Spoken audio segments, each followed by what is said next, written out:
the accident that started everything. Reys Cormarmac had survived many dangerous things. He had survived a reactor leak that melted half an engine room. He had survived a full oxygen shutdown during a solar storm. He had even survived eating protein cubes labeled Berry Delight that tasted like wet cardboard. But nothing in his life prepared him for the moment his hand accidentally touched the most powerful alien diplomat on Helix Prime. It was not heroic. It was not romantic. It was gravity. The corridor was crowded. A cargo drone drifted too close. Reys stumbled forward and his hand lightly tapped the lower back of Ambassador Vyra. Time stopped, not slowed, stopped. The noise of the station faded into silence.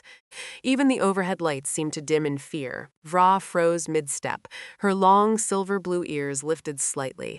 Slowly, very slowly, she turned her head. Reys felt his soul leave his body. "I'm so sorry." He blurted out so fast that the translation panel on the wall glitched twice. Vyra turned fully toward him. Her skin shimmered blue under the corridor lights. Her violet eyes studied him with perfect calm. She did not look angry. That made it worse. "Was that action deliberate?" she asked smoothly. "Or are you naturally unstable?" Reys swallowed, mostly unstable. A few nearby traders gasped. One security guard quietly stepped backward. Instead of calling her guards, Vyra tilted her head. "You are the human who repaired the oxygen recyclers 3 cycles ago." Reys blinked. "Yes, that was mostly luck. 3,000 lives benefited from that luck." She stepped closer. "You will walk with me." It was not a request. Whispers in the corridor. The corridors of Helix Prime were always loud, but now they were loud in a different way. Whispers followed them. "That's him, the human engineer." "Is that a bonding ritual?" Reys tried to walk normally. He immediately walked into a floating advertisement for plasma polish. Vyra did not laugh, but one of her guards did. "You are easily distracted," she observed. "I prefer to think of it as dynamic awareness." She stared at him. "It is not." They walked through glowing halls filled with alien merchants, diplomats, and traders from dozens of systems. Everyone moved out of Vyra's way. She carried quiet authority, the kind that did not need to shout. "Your species," she said calmly, "does not fear embarrassment." "Oh." "Clears throat we do," Reys replied. "We just survive it loudly." For a brief second, her ears shifted upward. Amusement. The observation deck. They reached the observation deck. The massive window showed a golden nebula drifting across the stars. Silence settled between them. Vyra stood perfectly still. "You humans are unpredictable," she said. "That's a polite way to say chaotic in my culture." She continued. "An accidental touch is seen as fate's interference." Reys nearly choked. "Interference?" "Yes, the universe introducing 2 paths." He stared at the stars. "I would prefer the universe introduced me to a winning lottery ticket." Vyra looked at him differently then, not as a diplomat, as a person. "I am watched at all times," she said quietly. "Judged, measured, evaluated." Reys nodded slowly. "Yeah, that sounds exhausting." She studied him again. "You do not treat me like a symbol. You don't act like one." That answer surprised both of them. For the first time, she looked less alone. The summons. The next morning, Reys woke to chaos. His holo-tablet would not stop chiming. Messages flooded in. "Did you bond with her? Are you engaged?" "Run." He groaned and rolled out of bed. Then a formal message appeared. "Ambassador Vyra requests your presence aboard her vessel." He stared at the screen. Of course she does. The crystal ship. Vyra's ship did not look mechanical. It looked alive.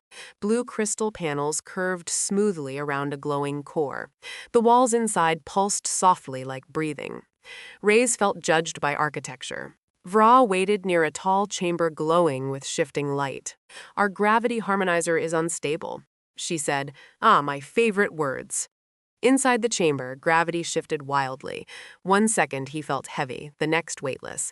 He nearly floated into the ceiling. Vyra caught him by the arm effortlessly. "Your species struggles with variable gravity. We prefer flaws that commit to a direction." They worked together. Reys suggested energy frequencies with human tools. Vyra manipulated alien controls that responded to her touch. It became a rhythm, human instinct, alien precision. Then suddenly the chamber sealed shut, gravity stabilized. They were alone inside, very close. The air felt warmer. Rey cleared his throat. So does this happen often? No. Good silence. Then Vyra spoke softly. You acted without fear yesterday. I acted without balance. That is not the same thing. He looked at her, and for the first time, he saw not a diplomat, but a woman tired of carrying entire star systems on her shoulders. The doors reopened, but something had shifted between them. Sabotage. Helix Prime changed overnight. Security increased. Whispers turned serious. A rival delegation had arrived. Energy distortions appeared in the station's core. Sabotage. Vyra summoned him again. I require a technical advisor. You have entire teams. You are the one I trust. That stopped him. They entered the station's power grid. Energy flickered strangely. Reality itself seemed unstable. A patrol drone scanned them and malfunctioned. Rey whispered, Even machines get nervous around you. They respond to certainty, she replied. You've never met human software. They traced Sabotage deeper into maintenance tunnels. The air smelled burnt. Energy pulsed through exposed conduits. Reys crouched near panel, phase disruptor, illegal tech. Virus's expression hardened. The rival faction possesses such devices. Suddenly a masked figure stepped from the shadows. A weapon raised. Her negotiations end today. Reys did not think. He stepped in front of Vyra. He did not feel brave. He felt terrified, but he stood there anyway. The weapon fired. Reys slammed a random control panel. A magnetic shockwave burst outward. The attacker was thrown back. Weapon disabled. Silence. Security rushed in moments later. The threat was over. Aftermath. Vyra stood very still. Her guards secured the saboteur. Officials flooded the area, but she only looked at Rey. You placed yourself between me and danger. I panicked in your direction. That is still courage. Her voice lowered. In my culture, protecting one introduced by fate carries meaning. Rey swallowed. What kind of meaning? Her violet eyes held his. The kind that is not spoken lightly. A human difference. Negotiations continued. Peace was secured. The rival faction withdrew in humiliation. Helix Prime returned to normal life. But not everything was the same. People treated Rey differently. Not as a joke, not as clumsy, but as someone who mattered. He felt it too. Something had changed inside him. He walked taller, spoke stronger, believed more. The farewell. On Vyra's final night before departure, Rey returned to the observation deck. The golden nebula shimmered outside. He heard soft footsteps behind him. Vyra joined him. For what you did, she said quietly. My people will remember. I just pressed a button. You chose to stand. Silence filled the space. In our tradition, she continued, bonds formed through shared danger are sacred. He looked at her. And what does that mean for us? Her ears lifted slightly. It means the universe rarely makes mistakes. Her ship was ready. She turned toward the exit, then paused. If fate brings us together again, I will not ignore it. Reys smiled. I won't either. She gave him a rare personal bow. Then she left, ending. Rey watched her ship detach from the station. The crystal vessel drifted into the stars. For a long moment he stood alone. Then his holo tablet chimed. A secure message from Vyra. Human engineering may rely on chaos. But I have learned something. So does destiny. Rey laughed softly. Maybe the universe did have a sense of humor. Maybe it pushed people together in strange ways. But this time it had pushed a human forward. Not into disaster, not into embarrassment, but into something greater. And somewhere in deep space, a powerful diplomat was thinking of a clumsy engineer who chose courage. Fate, it seemed, was not finished yet. The message that changed everything. 3 weeks after Vyra left Helix Prime, Reys Cormarmac was back to normal life. Normal meant broken pipes. Normal meant loud traders. Normal meant pretending he did not check the docking ring every morning. He told himself it was fine. Diplomats left. Engineers stayed. That was how the galaxy worked. Then his holo tablet chimed. Not the normal station alert. Not gossip, not maintenance. This signal carried encryption so advanced it made the screen flicker. Reys stared at it, sender. Ambassador Vyra. His heart began to beat faster. He opened it. Only one sentence appeared. I require your help immediately. No details, no explanation, just that. And attached beneath it. Coordinates, deep space, far outside trade routes, far outside safety. Exhaled slowly. This is how humans die in stories, he muttered. Then he grabbed his jacket. A choice only humans make. Helix Prime security tried to stop him. Those coordinates are in disputed space, one officer warned. Exactly, replied. You are not military. No, you are not trained for combat. No, then why are you going? Reys paused. He did not fully understand the answer, but he said it anyway because she asked. The officer stared at him like he was insane. Maybe he was, but humans had a strange habit. When someone believed in them, they showed up. Even if it was dangerous, even if it made no sense, especially then. Within hours, Reys boarded a small transport ship. He set the coordinates. The ship jumped into faster-than-light travel. Stars stretched into lines, and for the first time in his life, Reys was not running from disaster. He was flying toward it. The war nobody announced. When he arrived at the edge of the system, his breath caught. Vyrus's diplomatic cruiser was damaged. Not destroyed, but scarred. Energy burns lined its crystal surface. Around it floated debris. 3 destroyed ships, military class, not pirates, not random attackers, official vessels. This was not sabotage. This was war, and it had started quietly. His ship pinged for docking clearance. For a moment, there was no reply. Then, permission granted. He docked quickly. Inside, the once serene corridors were different. Lights flickered. Guards moved with tension. The air smelled faintly metallic. Vyra stood at the center command chamber, but she did not look like the calm diplomat from Helix Prime. Her uniform was damaged, her expression harder, her ears angled sharply back. When she saw him, she froze.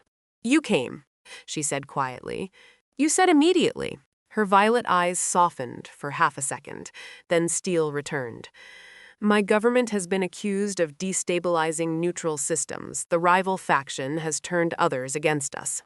Reys looked at the damage screens. They attacked first, yes, and now they are convincing the galaxy that we did. Reys frowned. That's insane. Politics often is the trap. Before Reys could respond, alarm screamed. A massive fleet dropped out of hyperspace. 10 ships, heavy weapons, alliance insignias. Not just one rival faction. Multiple. They had formed a temporary coalition against her. A transmission opened. A cold alien voice filled the chamber. Ambassador Vyra, you are ordered to power down your vessel and submit to investigation. Investigation. Reys knew what that meant. Public trial, political destruction, maybe execution. Vyra stood tall. I will not submit to false accusations. Then you will be treated as hostile. The transmission cut. Weapons charged. Reys looked at her. What's the plan? She did not answer immediately. Finally, she spoke. There is none that ensures survival. Reys nodded once. Good. I work better without those. She blinked at him. You are not military. No, you are not a tactician. No, you are smiling. Yes. Why? Because they think you're alone. Human thinking. The fleet fired. Blue plasma beams streaked across space. Virus ship shook violently. Energy shields flared. Cracks spread along crystal panels. Reys ran to a console. Give me access to external comm channels. Granted, he opened every open frequency. Civilian, trade, neutral worlds, independent stations. This is Reys Cormarmac of Helix Prime. He broadcast loudly. Yes, I'm the idiot engineer. That one. Static confusion. Then listening signals began increasing. These ships attacking Ambassador Vyra are doing so without evidence or trial. You all know her record. You all signed treaties with her. You all benefited from her work. Another explosion rocked the ship. He held on to the console. If this is justice, show proof. If this is law, follow it. But if this is fear, then understand something about humans. He swallowed. When you push us into a corner, we push back. Vyra stared at him. He was not shouting. He was not dramatic. He was honest. Across the system, neutral ships began recording, streaming, watching. The attacking fleet hesitated. Public opinion mattered. Even in space, the hidden weapon. Suddenly, Ree noticed something strange on the tactical map, a power signature hidden behind one of the larger ships. Vyra, he said sharply. They have a gravity well generator. Her eyes widened. That is illegal under interstellar law. Yes, well, they skipped law already. If activated, it would trap her ship. No escape, no retreat. He ran calculations fast. We can overload it. How? By making it think it's pulling something bigger. She understood immediately. Your transport ship. He nodded. If I overload my ship's core and send it directly at the generator, it will create a false mass reading. It will destabilize their device. That would destroy your vessel. Yes, silence. You would be stranded here. He met her gaze. I came here to help, not to watch. For a moment, the diplomat mask dropped completely. What remained was fear, not for herself. For him, Ree, this is not your war. He smiled slightly. It is now the human gamble. He sprinted back to a docked transport. Manual override. Core destabilization. He set the course, launched it. The small ship shot forward like a bullet. The enemy fleet detected it too late. The gravity well generator activated and immediately overloaded. Space warped violently. The generator exploded in a silent burst of twisted light. Shock waves rippled through the fleet. Several ships lost formation. Virus's cruiser regained maneuver control. Cheers erupted on her bridge, but it was not over. The largest enemy vessel charged weapons again. They were angry now, desperate. Ree stood beside Vyra. What now? She straightened. Now we show them why my people survive. She issued rapid commands. Her cruiser shifted position with elegant precision. Crystal souls realigned, energy redirected. Instead of firing to destroy, she targeted weapon systems only, precise, measured, controlled. One by one, the attacking ships lost offensive power. Disabled, not destroyed. The message was clear. She could have ended them. She chose not to. The surviving fleet retreated, not victorious, not proud but exposed. Watched by half the galaxy. Silence after battle.